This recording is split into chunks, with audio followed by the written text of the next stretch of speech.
Good evening, everyone, and welcome to the Charlton Select Board meeting. Today is February 10th, 2026, 6:30 p.m. We're at the Town Hall in Meeting Room 1 at 37 Main Street, Charlton, Mass. I now call the meeting to order. Just a reminder that this meeting is being recorded and broadcast live by Charlton Cable Access TV on Spectrum TV, Channel 191, and recording available on the YouTube channel for Charlton TV. Any member of the public who wishes to record a meeting must first notify the chair. I might not. All right, thank you, Mr. Sage. All right, now if we could all please rise for the Pledge of Allegiance. Thank you. Pledge allegiance to the flag of the United States of America and to the republic for which it stands, one nation, under God, indivisible, with liberty and justice for all. Thank you. The next item on our agenda would be announcements, Baja. Dog licenses are available online by mail or at the town's clerk's office. The 2026 town election nomination papers available starting February 2nd at the town clerk's office. Open air burning season has started. Individuals can obtain a permit online at the Town of Charlton Fire Department website or in person. The cost is $20. And the permit is required in order to burn. Burning is allowed, weather permitting, from 10 a.m. to 4 p.m. from now until May 1st. The town hall will be closed on February 16th in observance of President's Day. Thursday, February 12th at 10:30 at the Senior Center offers live music. Celia, the beautiful belly dancer, will be at the Senior Center as well, Tuesday, February 17th, and that's at 10:30 a.m. The Senior Center has a new pediatric care nurse, Natasha Stranger, who will be at the Senior Center Wednesday, February 18th. Please call 508-248-2231 for an appointment and more information. Ronnie LeBlanc from the Travel Channel will be at the Senior Center as well. That will be on Wednesday, February 18th, and he will be there to discuss aliens, are they among us? Building Commissioner Kartmaskis will be at the Senior Center for coffee and conversation, Thursday, February 19th at 10:30 a.m. And last but not least, our Representative John Marcy will hold an office hour at the Town Hall. That's on Monday, February 23rd, from 11:30 to 12:30 in the meeting room 1. So what I got. Thank you. Appreciate that. Next on our agenda would be the open forum. If anyone would like to speak, you could just come to the microphone, give your name and address, and I ask you to keep it about to 3 minutes, just to be fair to everyone. Good evening. Good evening. Nancy Chalk, 85 City Depot Road. Is it appropriate for me to ask why there's a question or for the reorganization? Is it appropriate to ask why there's going to be a reorganization tonight? So, if I may, I think it'll be, once we hit that item, we can, it'll be apparent. Okay. Is it, has it ever happened before when somebody isn't leaving or? We typically reorg in May after the elections, Okay. but, you know, it is up to the board if they choose to do that. They certainly may. And I guess we'll talk more about that a little bit later. Okay, thank you. But if we don't answer your questions, just let us know. Okay, thank you. Yep. Anyone else here for open forum? All right. Seeing no one else come forward, we are going to move down to the student representative reports, and Natalie's here today. Bay Path freshmen have chosen their permanent shops, and they are in their first week of shop. Winter sports are going well. Softball workouts are on Wednesdays and Saturdays for anyone interested in trying out in the spring. Girls and boys basketball both have games tonight, and they're in their last week of basketball this season. Quarter 3 has just started, and now we are more than halfway through the year. All right, thank you so much. Next item on the agenda would be the approval of minutes. So I have a motion to approve the minutes of our regular meeting, January 27, 2026. Motion to approve. Second. Do we have any discussion? Hearing none, all those in favor? Aye. Aye, and the motion passes, it's unanimous, thank you. All right, we're already down to number 4, appointments and resignations. Andrew? Per Mass General Law, Chapter 51, Voters. When a register of voters term is about to expire, we must notify the chairman of either the Democratic Town Committee or Republican Town Committee of this and ask them for a list of or a recommendation of appointment for someone to fill the next term. The appointments are made by the Select Board. We contacted the Democratic Town Committee, and the recommendation is for the board to reappoint Lisa Redmond as a Register of Voters Democrat until April 1st, 2029, and I recommend the board make the appointment. I'll entertain a motion. I would move to make an appointment. Do I have a second? Second. We have a motion and a second. Thank you. Do we have any discussion? Nope. None. Hearing none. All those in favor? Aye. Aye. Motion passes unanimous. Thank you. Andrew, next resignations, we do not have any? We do not have, we're moving down to 5, scheduled appointments. There are none. And finally, we're on number 6, action items. Andrew? We have a request for a permit fee adjustment for a commercial solar project. So we had received an appeal to the building permit fee of $34,200 assessed in connection with the reissuance of a permit for a project located at 261 North Sturbridge Road by Michael Fahey. Building Commissioner Meskis had stated that the previous applicant and the responsible party had paid $34,000 on October 3rd, 2023 for the same project, which was substantially complete, but due to failure to pay fees and taxes owed to the town, their permit was revoked.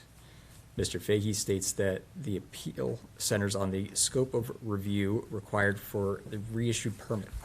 He was told prior to submission that the permit would not require a lengthy or extensive engineering review, as such review had already taken place under the original approved permit. Building Commissioner Meskis agrees with Mr. Fahey, but the decision to lower the fee is up to the board. After discussion with Commissioner Meskis, he recommended that the fee be about $2,000 or a range between $1,000 and $500. Per the board's inspection services fine appeal policy, an appeal is defined as a fee and/or fine dispute between the contractor owner and the inspection services department, and that the appellate shall identify the basis for the appeal in writing to our office within 15 days after the issuance of a fee or fine. The board shall respond to the contracting order in writing with a copy to the inspection services department within 20 days after receipt. The board should review this request and determine if the fee should be reduced as requested. Okay, what are the wishes of the board? I have a question. So Andrew, so he filed for the permit, he got that permit approved, he paid $34,000 in October, and then he filed to pay the taxes? So it was actually a different permittee. Oh, so those and were it wa- separate. And it was then transferred to this individual who's proceeding with the project. So With the the same town's exact- essentially recovered its typical permit cost.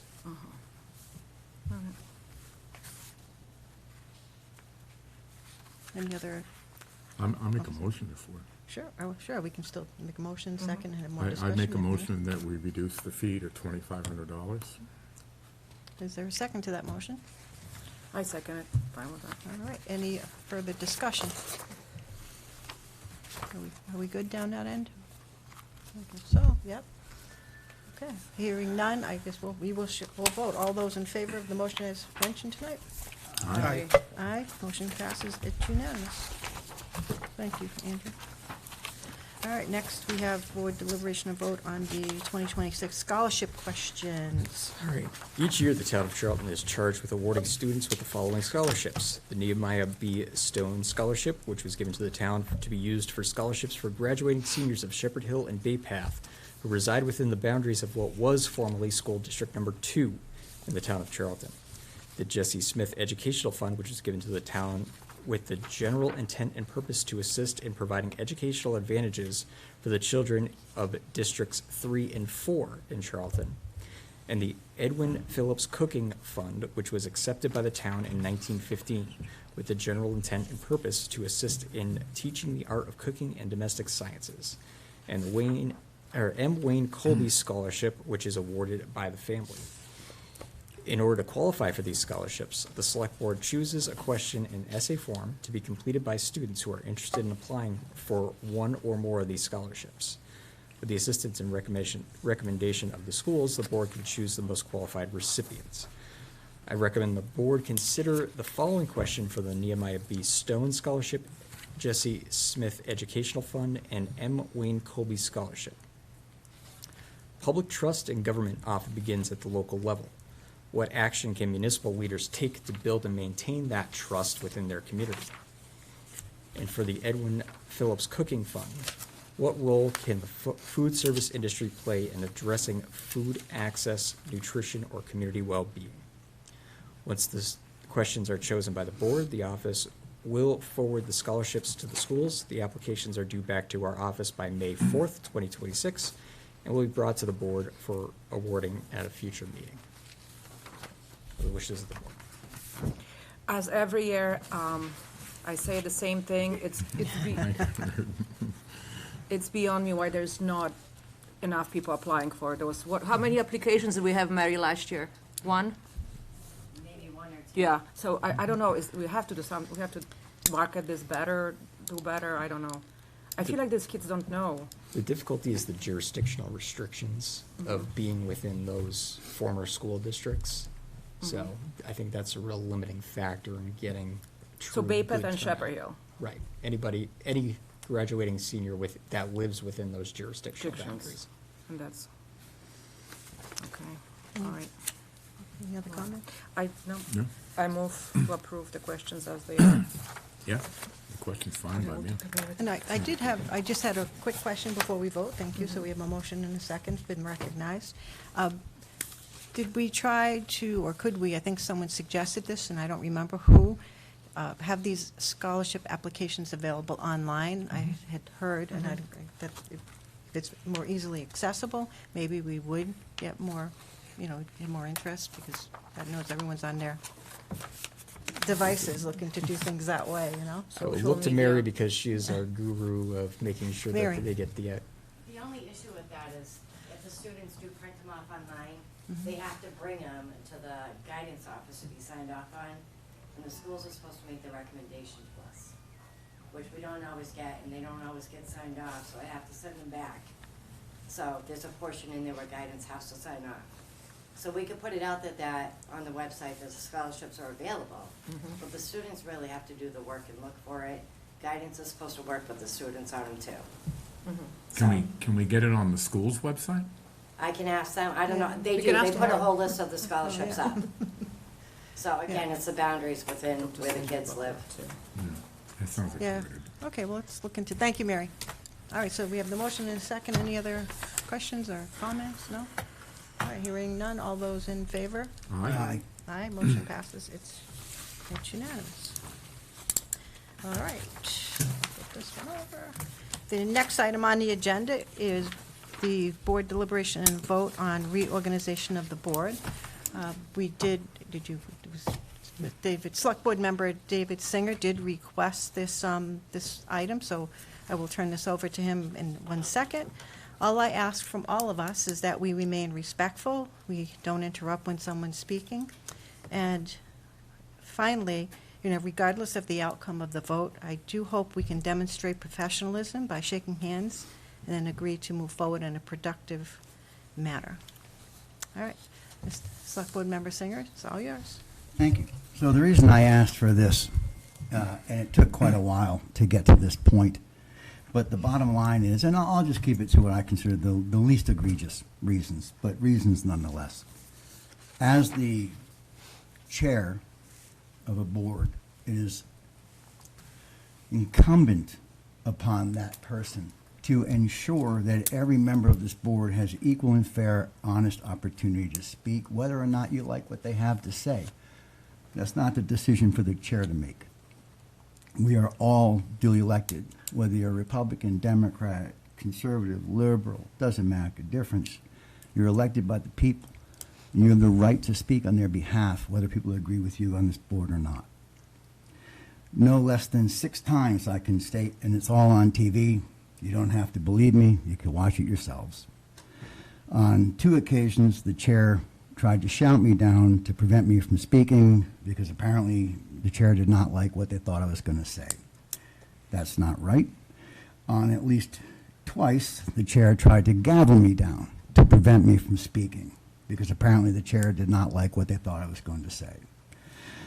Twice, the chair threatened to have me removed from a meeting, which she does not have the right to do, and I believe would be a violation of my First Amendment rights, again, in order to keep me from speaking. We've had a lot of different boards, iterations of the boards over the years, and lots of disagreements. But over those years, no matter how heated the disagreements got, no member of this board ever tried to silence someone else from speaking. And to me, that is enough justification to say we need a member of this board to serve as chair who will not be partial, who will not try to silence opposing views, and will let everyone have the fair opportunity to speak. And I will leave it with just those reasons. Oh, and to the chair's point, I'm not going to beat this issue to death. The vote will happen, it will pass or fail, and we will move on. I'll go around the table. Pete, next, did you have anything you wanted to say? Nothing more to add.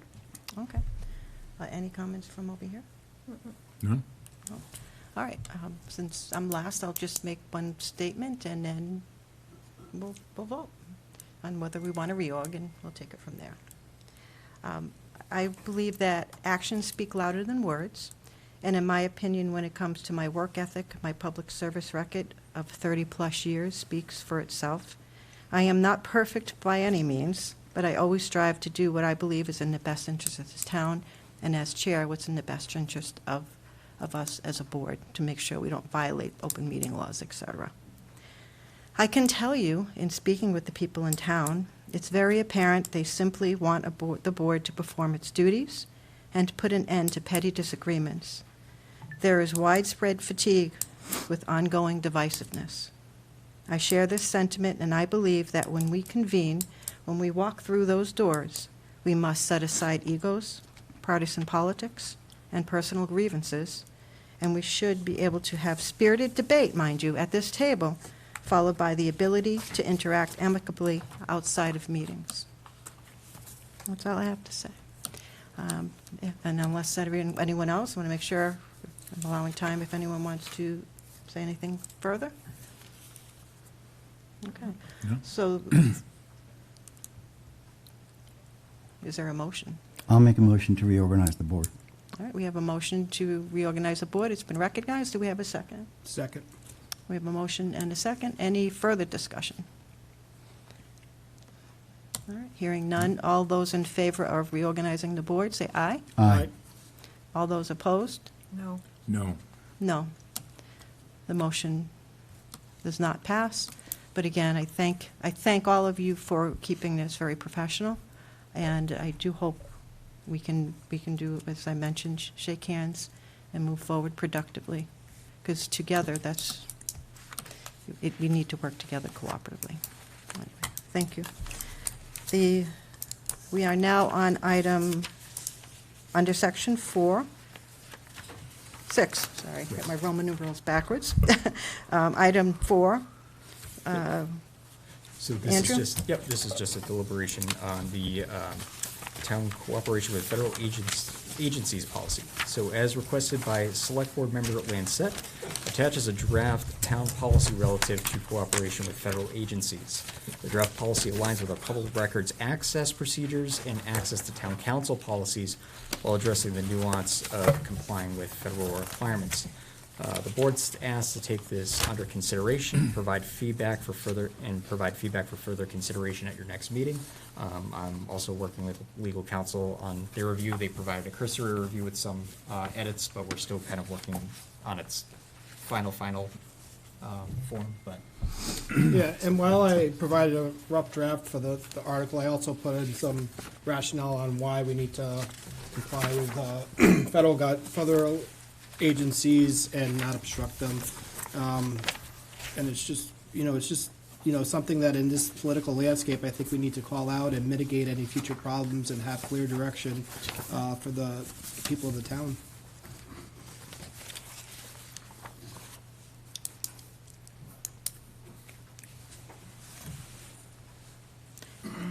Appreciate the feedback. Do we have any other feedback? And again, as the town administrator mentioned, the next time, the second reading would be when the actual vote would occur. Vote and further discussion? I think we're awaiting more legal. Correct. Final, yeah, 'cause it Yep. sounds, this seems like it's more of a, and I don't disagree with the idea, but I'm wondering, one, do we really have a problem? And two, what are the, is it an HR issue? Do employees have to sign something when they're hired? This doesn't mention, just so the people at home that don't have their document, the rough draft in front of them, this does not mention police or ICE, which is really what the buzzwords are in the, going around right now. I just don't think we have a problem in town. It's not meant to be confrontational, or it's meant to mitigate any future problems that come up. So there's clear direction at the time of an incident, so there's no question, no delays, no potential safety risks. This is giving clear direction to all departments how to respond and not to obstruct federal agencies. But right now, but it even says here, complying with Massachusetts and federal confidentiality law and records laws. We're already doing that, though. I think it needs to be spelled out. I think it needs to be As an public. additional policy, but we're already doing it, and it's written under, we're following Mass General law. I propose the policy, and I think it needs to be addressed, and, we can vote how we vote, but that's my opinion. I just think- wondering what the upside I is. just think we need clear direction to the town at how we stand, that we're gonna comply and we're not gonna obstruct federal agencies. Have you seen any other towns in the Commonwealth do the same? I've seen towns initiating actions for the reverse, to obstruct and In not to. reverse? Right. Correct. So we'd be the first one opting into something that we don't have a problem with.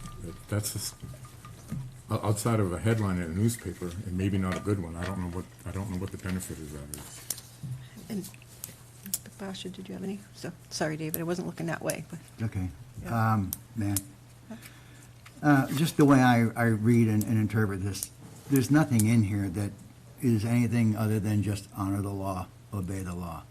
I agree with Mr. Lancet, and if I was going to have a question, it would be not that whether or not we need it, but I don't personally think our law enforcement needs it. Like, we have a strong chief, and he will dictate, and our fire chief, strong chief, will dictate to their staffs. I think what this is more, and how I see it, is a proactive stand that, if anything, gives Andrew, as the town administrator, possible legs that he can stand on, should an employee of the town choose to interfere with law enforcement. The fact that you have an actual policy, if anything, could give Andrew legs to stand on that he would not otherwise have. So And hopefully basi- it's never needed. So you basically want people, what it in writing for people to follow the law? Basically, that we're not going to, that we're not going to stand for people interfering with agencies that come to our town, which could hurt our community by losing funds, and so much can be pulled from us. And all we want to do is make sure that everyone says, hey, you know what? To everyone talking about peace and getting along, well, this is one way to ensure that happens, that everyone just obeys the law, no one tries to obstruct the law. Is it here today? No. But it wasn't in Leicester or Worcester a couple months ago either, but it is. And there's no saying it couldn't come here. We hope it never does. But if it does, I think it would behoove us to make sure that Andrew has something to back him up if he ever had to take a meeting with somebody. That's all.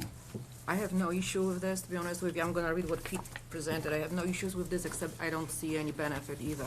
So that's my We'd have, will this need further oversight, like from the AG's office or something, if we put a policy in place that may not, does it?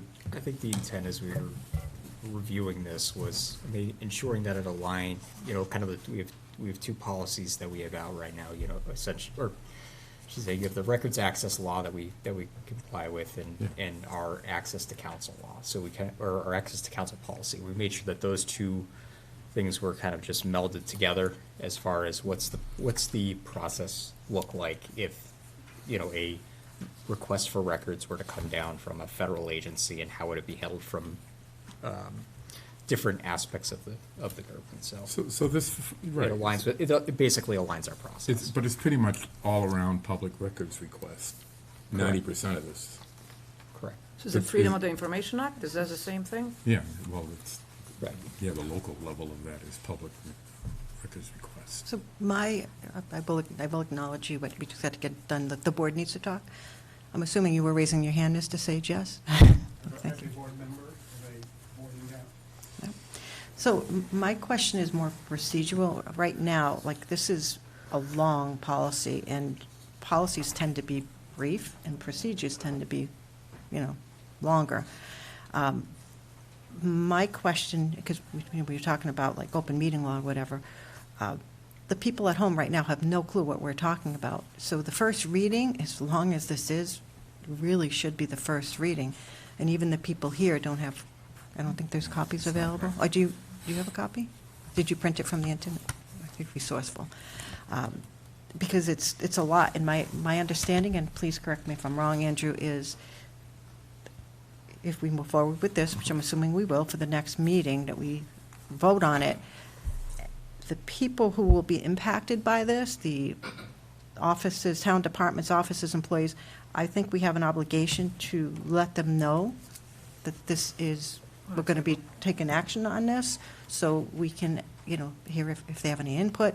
I don't even know, and this is just a suggestion, because this could take time, depending on how people feel about it. Do we need to have a separate hearing per our policy on adopting, our procedure on adopting policies? Just food for thought. My personal feelings regarding the policy in general, I think it's long. I think it's redundant, and I think it can be a little burdensome. And when I see things in here, like federal, you mentioned federal, but I'm assuming we're going to cooperate with everyone, federal, state, et cetera. There was something in here about volunteers, too. I mean, I just wonder, it seems burdensome.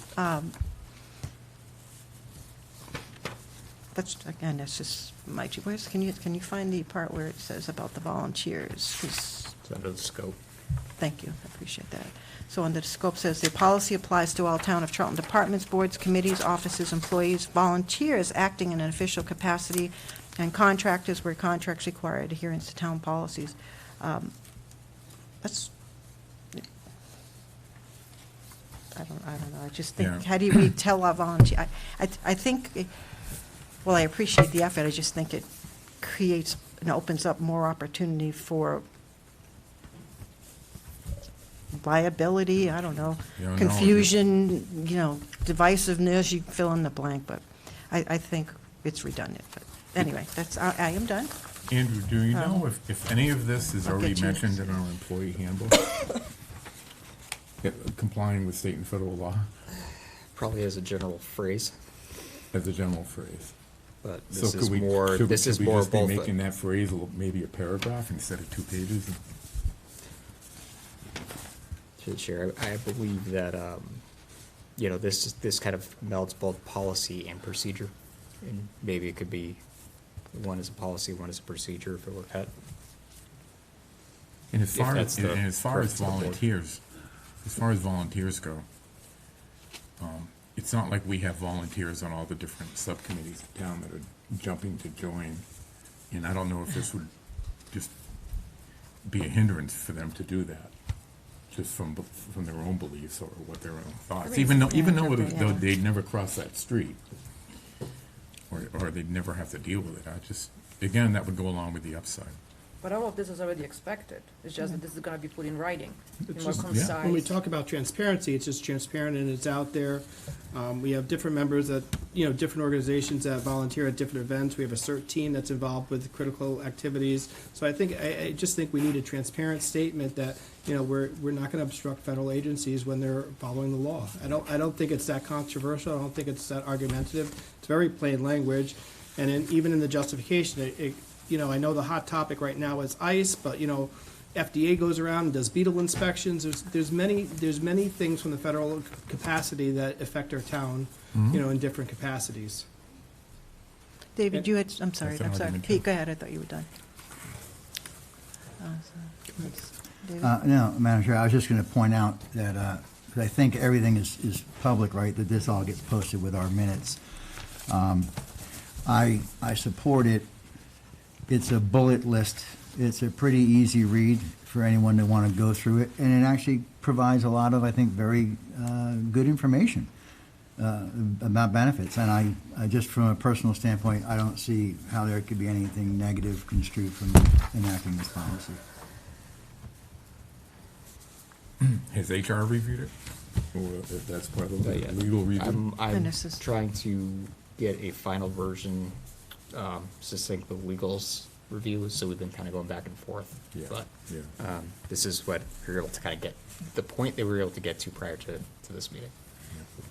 And I'm looking at enforcement and discipline. It says violations may result in corrective or disciplinary action in accordance with town policies and collective bargaining agreements, and may expose individuals to civil/criminal liability under state or federal law. Who's to determine, like, who did what wrong? I mean, it just seems redundant, and I think Steve just made a really good point about putting something like this in place, and we have volunteers, we're trying to get more volunteers. If it even means that we're going to get one less volunteer, that's truly unfortunate. Just, that's all. Do you But- expect a standard behavior from a volunteer, or is there a free-for-all when somebody volunteers? This just provides guidelines and transparency of what to expect. I mean, there has to be some sense of what the volunteers are capable of doing. I understand, I just think it's redundant, that's all. Everything in here is just, we're kind of restating it, and, but again, and I am done. And we will bringing this back at our next meeting. Yeah, and I can't see that we'd have to get any union input on this, or from the unions, or? I hope we don't have to get them to agree to uphold the law. Follow the rule. Well, yeah, I know, I just don't know, Sorry. in their bargaining agreements, I'm I conjecturing don't know that's if this has to be inserted into that, or, no, well, to me, it's an HR thing, except for the volunteers. Just Let trying us to make sure. continue to do some internal research on this. We'll keep on crafting this. Obviously it's just being the first hearing, but, we'll do what we can, and try to get this to a point that the board's comfortable with. Yeah. All right, and I did promise to, if there's a couple of comments, I see, Mr. Sage, did you want to say something? If you could come up to the table? Stephen Sage, I'm Chair of the Board of Trustees of the Charlton Public Library. There are a number of, I definitely think it needs to have some time out there for people to read, and legal advice to make sure everything is okay, but there are a number of protective parts of this that clearly state that things have to be done under law, so that when somebody's coming in to get information, if they don't have a warrant, a legal right to something, they can't have it, okay? They can be turned away until they bring the proper papers from a judge. As far as somebody obstructing and being charged, that you would not be able to penalize them until a court case came through where a decision was made legally whether they were in violation of the law or not. So you wouldn't be able to penalize somebody with corrective measures until that process, due process, and it's mentioned in here that due process has to be followed. So I think there are some valid parts of this. I think the law should be followed.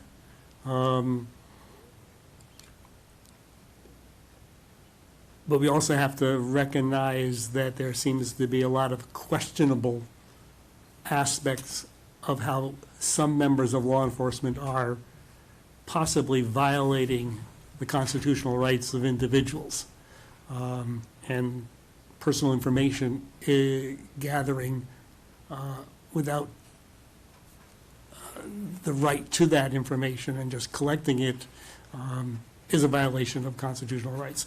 But I think that's protected in the wording in here. Can I ask, did you put this together based on some other document that you also, or did you just come up with it yourself? Internet searching and rewriting and just going through it. Because it does have a lot of spots that say it has to be done legally. It also points out that somebody, for example, a staff person at the library can defer the question because they may not have the knowledge of how to handle a request. They can defer that to the library director. The library director apparently can defer it to the town administrator. So there's all kinds of steps that if you're not sure legally what you are responsible to do, you can move it up the steps to getting legal advice before things are handed over. So the steps were, I think, pretty clearly pointed out in here.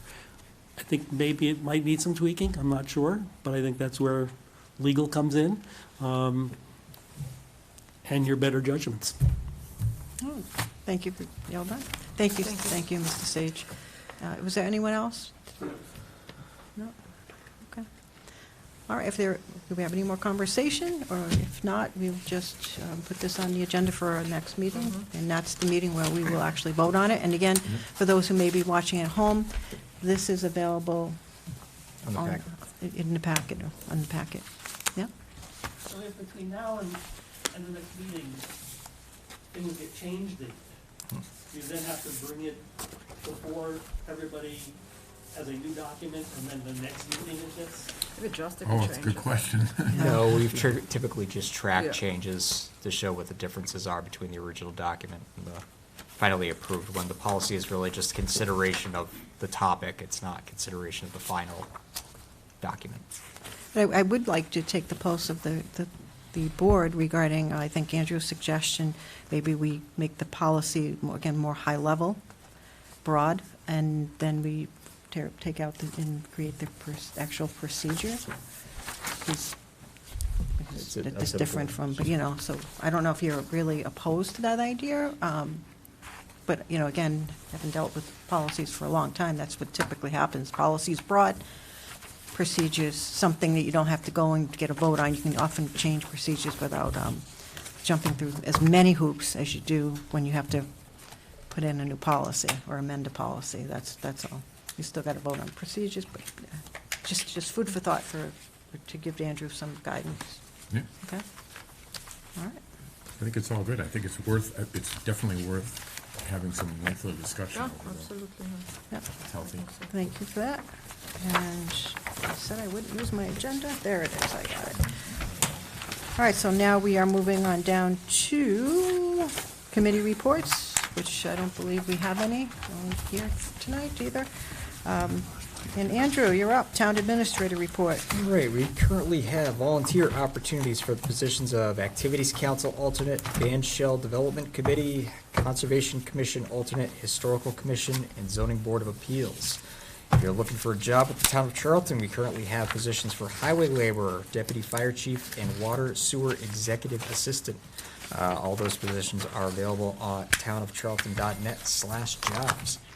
With the fire station project, the roof is almost fully in place, with maybe one more week of work to add the final touches. Interior walls are currently being laid out within the administrative area, and we're probably about 2 or 3 weeks away from the installation of windows. But the total building envelope's starting to tighten up, and hopefully we can start putting in some interior work to that building. The landfill capping project, so land clearing operations are currently ongoing at the site. Trees have been cleared around the site and are being processed by the contractor, so that one's moving along. Unfortunately, due to school commitments, Danica Marcotte is unable to continue in her role as student rep from DCRSD. We have reached out to Principal Elwell to see if there are any students that are interested in fulfilling the remainder of her term. Motor vehicle excise bills have been issued for 2026. They're due March 11th. Keep an eye out on your mailbox. If you don't see it, reach out to the town treasurer collector's office. Don't want to miss that bill deadline. The Charlton Business Alliance will be holding their Business Expo at Bay Path on Thursday, March 5th from 5 to 8 p.m. The event's open to the public and a great opportunity to make connections with professional services in our community. So if you're interested in hosting a bet, go see Matt in the back. He'll get you all signed up. Otherwise, hopefully be there on Thursday, March 5th to meet some of our business community.